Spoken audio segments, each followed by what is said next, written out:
AP BJP టికెట్ల పంచాయతీ ఢిల్లీకి చేరింది. ఢిల్లీ పెద్దల్ని ఏపీ బీజేపీ సీనియర్ నేతలు కలిసి టీడీపీ నుంచి వచ్చిన వారికి ప్రాధాన్యత ఇస్తున్నారని ఫిర్యాదు చేశారు. టీడీపీ ఓడిపోయిన సీట్లను బీజేపీకి అంటగడుతున్నారని ఫిర్యాదులో రాశారు. బీజేపీ సీట్లపై బాబు పెత్తనం ఏంటని ఆ పార్టీ సీనియర్లు ఆగ్రహం వ్యక్తం చేస్తున్నారు. శివప్రకాష్ జీని కలిసి బీజేపీ సీనియర్లు ఫిర్యాదు చేశారు. బీజేపీ సీనియర్ల ఫిర్యాదుతో ఆ పార్టీ ఏపీ అధ్యక్షురాలు పురంధేశ్వరి ఢిల్లీ వెళ్లారు. మరోవైపు బీజేపీ అభ్యర్థుల ఎంపికపై నేడు కోర్ కమిటీ సమావేశం జరగనుంది. ఏపీలో సీట్లు అభ్యర్థుల ఎంపికపైన చర్చించే అవకాశం ఉంది.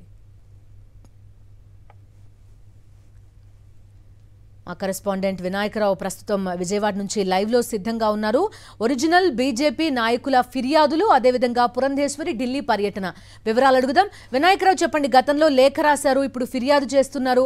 టీడీపీ చంద్రబాబు నాయుడు పెత్తనం ఏంటనేది వీళ్ళ ప్రశ్నగా కనిపిస్తోంది. ఎలాంటి అప్డేట్స్ ఉన్నాయి? కేంద్ర నాయకత్వం కల్పించుకునే అవకాశం ఎంతవరకు ఉంటుంది? ఖచ్చితంగా కేంద్ర నాయకత్వం అయితే దీని మీద పునరాలోచన చేసే అవకాశాలు ఉంటాయి. ఎందుకంటే ఇప్పటికే ఏదైతే ఈ పొత్తులో భాగంగా బీజేపీకి 6 ఎంపీ స్థానాలు, అదేవిధంగా 10 అసెంబ్లీ స్థానాలు కేటాయించారో ఆ అసెంబ్లీ స్థానాలు కానీ ఆ 6 ఎంపీ స్థానాల్లో కూడా చంద్రబాబు నాయుడు కీలకంగా వ్యవహరిస్తూ చక్రం తిప్పుతున్నారనేది ఈ సీనియర్ నేతల ఆగ్రహంగా కనిపిస్తుంది. ఇందులో భాగంగానే ఇప్పటికే కేంద్ర నాయకత్వానికి వారు లేఖ కూడా రాయడం జరిగింది. ఇందులో భాగంగానే జాతీయ అధ్యక్షుడు నడ్డాకి, అదేవిధంగా ప్రధానమంత్రి మోదీకి కూడా వీరు ఫిర్యాదు చేయడం జరిగింది లేఖ ద్వారా. అయితే నిన్నటి నుంచి కూడా పరిణామాలు చాలా వేగంగా మారుతూ వస్తున్నాయి. ఈ నేపథ్యంలోనే ఇటీవల 2 రోజుల క్రితం చిలకలూరుపేట సభ సక్సెస్ కాకపోవడం, దీని వెనక కనీస జాగ్రత్తలు కూడా తెలుగుదేశం పార్టీ తీసుకోలేకపోవడం, మరోవైపున చివరి నిమిషంలో ఆ సభలో ఫెయిల్యూర్ కావడం, దాని మీద ఈ మొత్తం వ్యవహారాలన్నింటి మీద కూడా బీజేపీ సీనియర్లు తీవ్ర ఆగ్రహంతో ఉన్నారు. ఈ నేపథ్యంలోనే నిన్న స్వయంగా ఢిల్లీ వెళ్ళి కొంతమంది బీజేపీ సీనియర్ నేతలు శివప్రకాష్ జీని కలిసినట్టుగా తెలుస్తుంది. ఇందులో భాగంగానే ఏ విధంగా రాజకీయ పరిణామాలు ఉన్నాయి, చంద్రబాబు నాయుడు ఏ విధంగా మళ్ళీ 2014 నాటి పరిస్థితులు అంటే ఏ విధంగా చక్రం తిప్పాలని ప్రయత్నం చేస్తున్నారు, ఏ విధంగా వెన్నుపోటు పొడిచే ప్రయత్నం చేస్తున్నారంటూ కూడా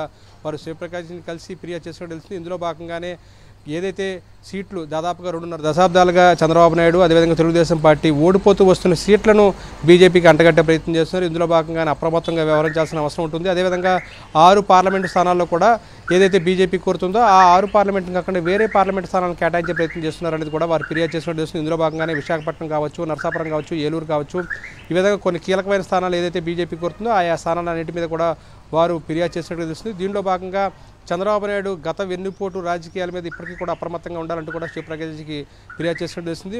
అదే వాస్తవానికి వారు అమిత్ షా లాంటి సీనియర్ నేతలు కలిసే ప్రయత్నం చేసినప్పటికీ కూడా వారు అందుబాటులో లేకపోవడంతో శివప్రకాష్ని కలిసినట్టుగా తెలుస్తుంది. మరోవైపున ఈ ఫిర్యాదు నేపథ్యంలోనే పురంధేశ్వరి కూడా హోటాహోటిని నిన్న ఢిల్లీ వెళ్ళినట్టుగా తెలుస్తుంది. ఈ నేపథ్యంలో ఢిల్లీలో బీజేపీ పెద్దలను కూడా ఆమె కలిసినట్టుగా తెలుస్తుంది. మరోవైపున నిన్న బీజేపీ కీలక సమావేశం జరిగింది. ఇందులో భాగంగా రాష్ట్ర వ్యాప్తంగా బీజేపీ పరిస్థితులు, అదేవిధంగా ఏ స్థానాల్లో బీజేపీ పోటీ చేయబోతుంది, అదేవిధంగా 6 ఎంపీ స్థానాలకు, అదేవిధంగా 10 అసెంబ్లీ స్థానాలకు సంబంధించిన అభ్యర్థుల ఎంపిక మీద కూడా చర్చ జరిగినట్టు తెలుస్తుంది. ఈరోజు సాయంత్రం రాష్ట్రాల పర్యటన ముగించుకుని ప్రధానమంత్రి మోదీ ఈరోజు ఢిల్లీ చేరుకుంటారని భావిస్తున్నారు. ఈ నేపథ్యంలో ఈరోజు పార్లమెంటరీ బోర్డు సమావేశం ఉండే అవకాశాలు ఉన్నాయి. ఒకవేళ ఈ రోజు లేకపోతే కనుక రేపు పార్లమెంటరీ బోర్డు సమావేశం జరుగుతుంది. ఈరోజు రేపు పార్లమెంట్ సమావేశాల్లో కూడా బీజేపీ అభ్యర్థులకు సంబంధించిన ప్రకటన ఉండబోతుందని తెలుస్తుంది. ఈ 2 రోజుల్లో దీనికి సంబంధించి కీలకమైన నిర్ణయం అయితే ఢిల్లీ నుంచి వచ్చే అవకాశాలు కనిపిస్తుంది. ఈ నేపథ్యంలో తప్పనిసరిగా ఏదైతే ఈ సీనియర్లు భావిస్తూ వస్తున్నారో ఆంధ్రప్రదేశ్ రాష్ట్రంలో బీజేపీని రక్షించుకోవాలి, చంద్రబాబు నాయుడు కబందాస్తాల్లో మళ్ళీ చిక్కుకునే పరిస్థితి తీసుకురావద్దంటూ చేస్తున్న ఫిర్యాదు మీద తప్పకుండా పరిశీలించే అవకాశాలు ఉన్నాయని చెప్పుకోవచ్చు. బిందు. Okay Vinayak, thank you.